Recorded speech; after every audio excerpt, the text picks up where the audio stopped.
আমি কিন্তু প্রফেশনাল কোনো মেকআপ আর্টিস্ট না, ঠিক আছে? কারণ আমি যেটুকুনি পারি আমি সেটুকুনি দিয়ে সাজানোর চেষ্টা করেছি। তোমরা অবশ্যই বলো শেষে কেমন হয়েছে। আর আমাকে সাজাতেই দিচ্ছিল না এরা।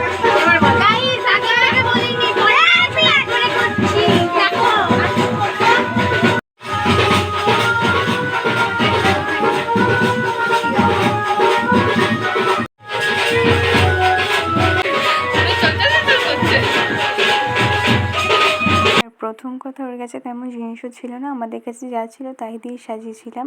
আর আমি ওকে একদম সিম্পলভাবে সাজিয়েছিলাম। কেমন হয়েছে অবশ্যই কিন্তু জানিও।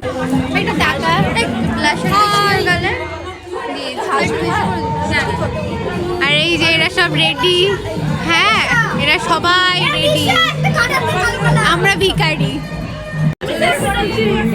এখন আমরা সবাই মিলে যাচ্ছি কোথায়? সাজুগুজু করতে। এই যে সবাই, এই যে এখন আমরা ওরা সেলফি তুলছে আর আমরা এখানে আমরা চলে যাই, ওরা থাকুক। এবার টাটা, এসে কথা হবে। চলো চলো আমরা বেরোই এখন। এই যে এখানে সবাই আছি, ভাই চল। যাবি কি?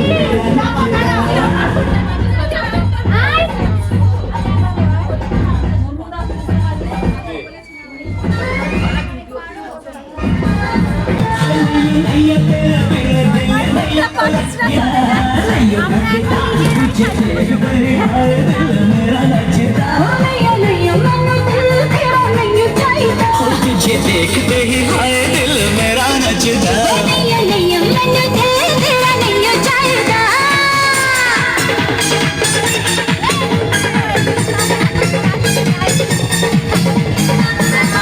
বাড়ি যাচ্ছি, নিজেরাও চিনি না জায়মদের বাড়ি কোথায়। এই ওর কাছ থেকে জিজ্ঞাসা করে এখন আমরা যাচ্ছি। চলো যাওয়া যাক, গিয়ে দেখা হচ্ছে। আমরা এখন সবাই মিলে রেডি হবো। হ্যাঁ চলো রেডি হয়ে তোমাদের সাথে সবার সাথে দেখো সবাই। এই রেডি হয়ে গেছে, ঠিক আছে? আর আমরা এখন রেডি হবো, ঠিক আছে? চলো রেডি হয়ে দেখা হচ্ছে। আমরা এখন সবাই রেডি হয়ে গেছি, রেডি হয়ে এখন যাচ্ছি। ভাই আমি সবাইকে সাজিয়ে সাজিয়ে আমার ব্যাগও খুলে যাচ্ছে। আমি সবাইকে সাজিয়ে সাজিয়ে এখন বেশি সাজতে পারি। আমরা সব ফ্রেন্ডরা সব রেডি হয়ে গেছি। আর ওই দেখো কোণের বর আসার আগে বর বসে গেছে। আমরা সব ফ্রেন্ডরা বাড়ি চলে আসবো, তাই ওর বিয়েটা দেখা হয়নি। আর দেখো বর চলে এসেছে।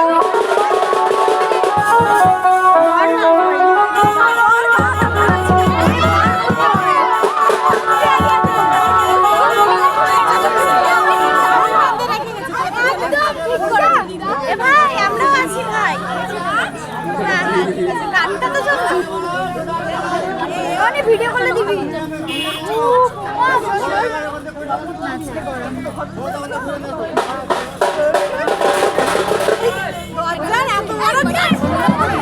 টাকার ভাগ চাই কিন্তু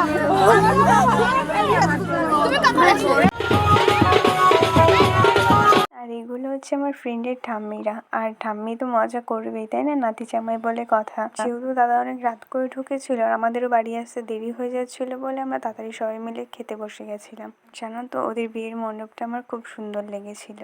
আর তারপর আমরা সবাই মিলে খেতে বসে গেছিল। কেন হাসছে জানো তো? টেবিলে আমার দুটো ফ্রেন্ড বসেছিল, ওদের সামনে দুজন অচেনা মানুষ বসেছিল বলে হাসছিল। শেষের দিকে আমি খুব ইমোশনাল হয়ে গেছিলাম, তার জন্য ওরা এমন করছিল।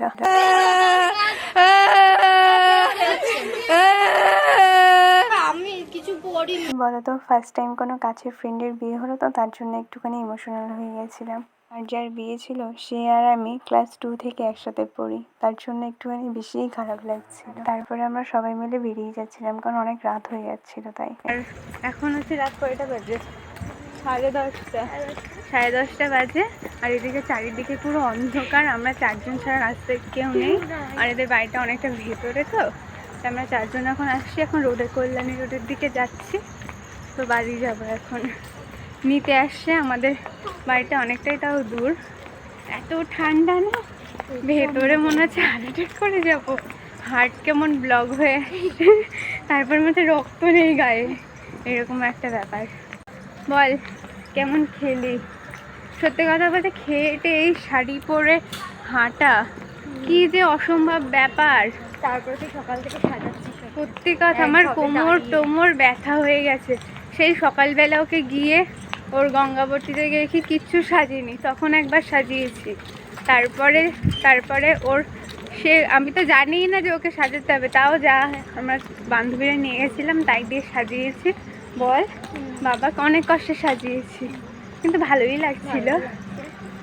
চলো আগে গাড়িতে, মানে গাড়ি না ভ্যানে করে যাবো আমরা, ভ্যানে উঠে তোমাদের সাথে দেখা হচ্ছে। টাটা ভাই, টাটা।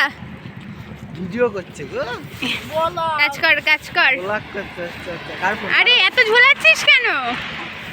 পারো দেখ, এই দেখ, বুদ্ধি আছে আমার মধ্যে, ধর। আমি জানি। বল তোর কি বক্তব্য? ঠান্ডা গাইস, বল বর্ষা। আরে মনে ঠান্ডা লাগছে, তার মধ্যে কিছু আনিনি। বাবাই গেল। এত ঠান্ডা লাগছিল যে কি আর বলবো। শেষে আমরা দুজনকে ঝাপটাঝাপটি করে সাজাতে গিয়ে আমি মজা করার টাইম পাইনি। ভিডিওটা একটুখানি দেখাচ্ছি নেক্সট ব্লগে। বাই।